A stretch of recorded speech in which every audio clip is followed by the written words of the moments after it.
평택 을선거 이게 오늘 갑자기 어제 김영남 의원 인터뷰 때문에 갑자기 불이 붙어 버렸어요. 그러니까 지금 소위 말하면 김영남 의원이 과거 조국 저격수로 활동했던 당시에 특히나 이 사모펀드 관련한 얘기 이걸로 얘기를 하면서 오히려 그 지금 조국 혁신당과 조국 대표 측에서 조국 후보 측에서 지금 불이 붙었는데 뭐 지금 무공천을 주장해온 그 조국 혁신당에서는 민주당의 우군이 맞냐 우당이 맞냐 김영남 의원에 대한 그 공천에 대해서는 어떻게 보세요? 우리 성치훈 부대변인 민주당 입장에서는 뭐 우리 당이 낼 수 있는 최선의 카드라고 보고요. 네. 왜냐면은 조국 대표에 대한 감정은 우리 당내도 다양하거든요. 네. 근데 뭐 조국 대표를 좋아하지 않더라도 그래도 약간의 마음의 빚이 있는 분들도 은근 많고 네. 그렇기 때문에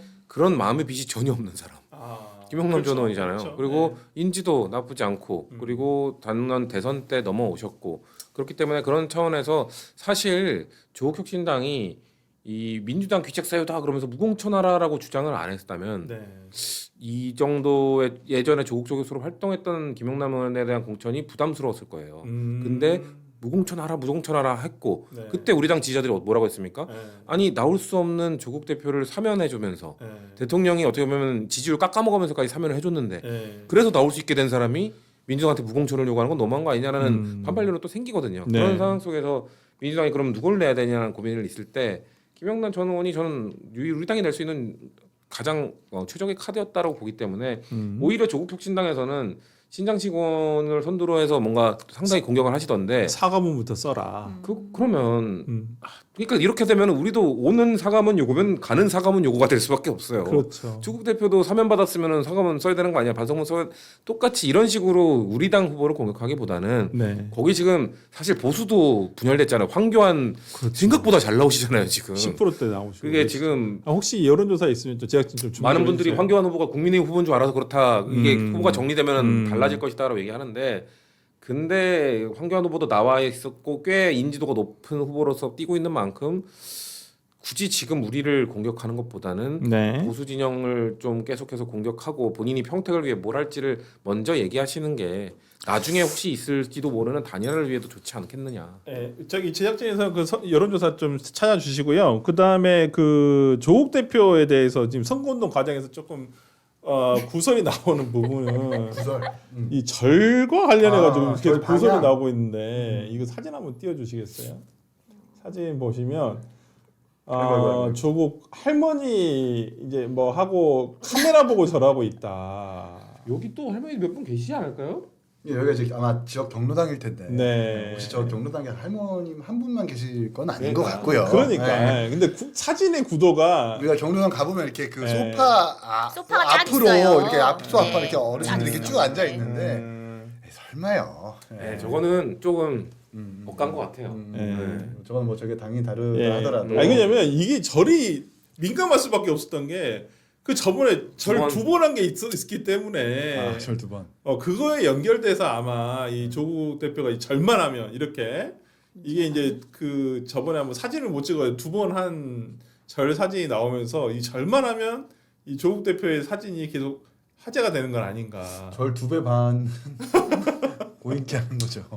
약간 저 조국 대표가 약간 좌충우돌 느낌이 있어요. 약간 현수막 논란. 근데 현수막 논란도 약간 엇가긴 했다고 보는데. 그러니까 워낙 그 인지도가 높으니까 양 진영으로부터 어떻게 보면 공격을 받고 있는 상황이니까 저는 아까 그래서 양 진영으로부터 공격받지 않고 보수로부터만 공격을 받을 수도 있는데 본인이 굳이 민주당에 과한 요구를 하면서 그렇죠. 지금 양쪽 다 상대해야 돼. 양쪽 다 상대하는 사람이 제일 힘들어요. 북구갑의 한동훈이랑 여기 평택을의 조국이 제일 힘들어요. 그러니까 왜냐면 오늘 전 이 전 방송에서 친한계 패널이 한참 북구갑 얘기를 하다가 평택을 얘기로 왔어요.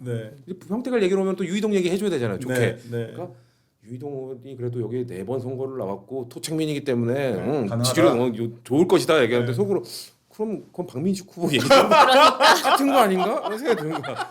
그러니까 지금 친한계 패널도 지금 아주 곤란할 거예요.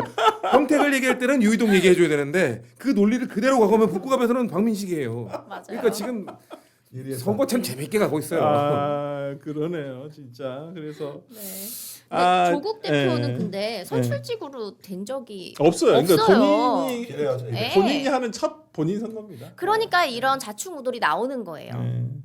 그러니까 저도 그런 생각이 들어요. 처음 가보면, 그러니까 자기가 뭐 지원 유세 가거나 이럴 때는 대부분 다 세팅돼 있을 때 가잖아요. 근데 이제 보통 직접 하다 보면, 직접 만나고 하다 보면 이런 잔실수들이 나올 수밖에 없고. 그러니까 비례정당은 네. 짜여진 행사, 그러니까 그렇지. 공보 직원들이 네. 세팅해 놓고 네. 몇 시부터 시작합니다. 이런 그렇지. 시나리오입니다. 네. 자 시작합시다.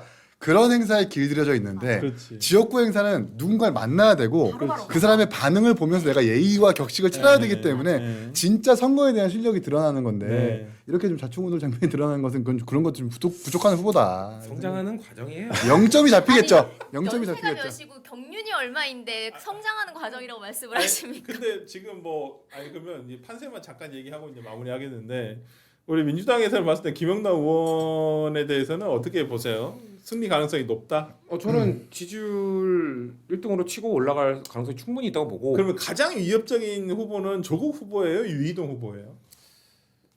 사실 유이동 의원이 유이동 맞아. 후보죠. 왜냐면은 저는 조국 후보가 만약에 치고 나가요, 진보 진영에서. 그러면은 저희가 양보해야 되는 명분이 생기는 건데, 아. 만약에 우리가 치고 나가요. 네. 그러면은 유이동 의원이 삼선했던 의원이 있으면 네. 조국 대표가 말했던 언행일치를 위해서는 본인이 말한 나의 이번 출마 목표는 국힘 제로다. 그렇죠. 그러면은 유이동 의원의 가능성을 낮추기 위해서는 본인이 단일화를 해줘야 되잖아요. 당 대표인데 어떻게?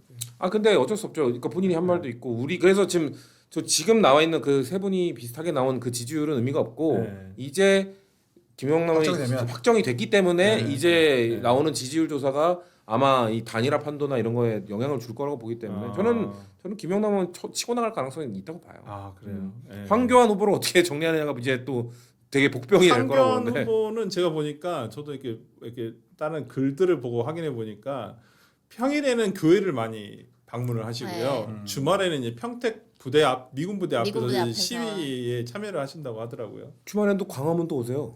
그래요? 광화문에서도 저 한번 봤어요. 그래요? 바쁘시네. 네. 바쁘셔. 어떻게 보세요? 우리 이제 개혁신당도 곧 출마를 시키겠지만은 네, 좀 판세를 검토하고 있는데 음. 아무래도 유이동 의원이 상당히 유리하죠. 근데 그러니까- 최근에 나온 여론조사는 그렇게 유리하게는 안 나오셨어요. 네, 그렇긴 한데 그 팽성읍이라고 하는 곳, 이 유이동 의원이 지역 연구를 가지고 있는 거기가 도농복합 지역인데다가 평균 연령이 높은 곳인데 거기는 여론조사 응답층이 잡히지가 않아요. 그냥 고덕 국제 신도시라고 하는 연령이 낮은 데도 있지만 네. 그만큼의 유권자가 있는 팽성읍은 음. 어르신들이 많이 살고 음. 유권자층이 많이 잡히지 않기 때문에 음. 투표를 까보면 어쨌든 본인이 거기서 3번 국회의원 했었던 사람, 두 번 했었던 사람 아닙니까?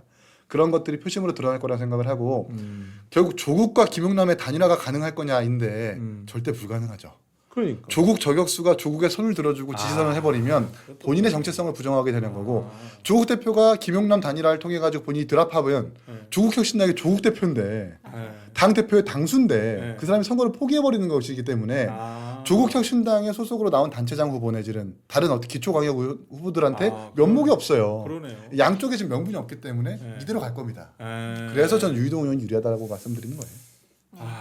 그리고 여기가 그 네. 지역 나뉘기 전에는 두 개였잖아요. 두 개에서 세 개로 나뉜 건데. 답을. 예, 그래서 원래 유이동 의원 3선 시절에 그 지역구가 또 겹쳐 있기 때문에 이 지역에서 원래도 워낙 인기가 좀 많고 해서 뭐 지방선거가 아까 그 조직이 이렇게 중요하지 않다는 말씀도 하셨는데, 하지만 그 조직 안에는 옛날부터 우리 사람이라고 하는 그 정서도 깔려 있는 거잖아요. 네, 네, 네, 네. 그런 면에서는 좀 유리하지 않을까라고 생각을 해요. 황교안 후보는 어떻게 보세요?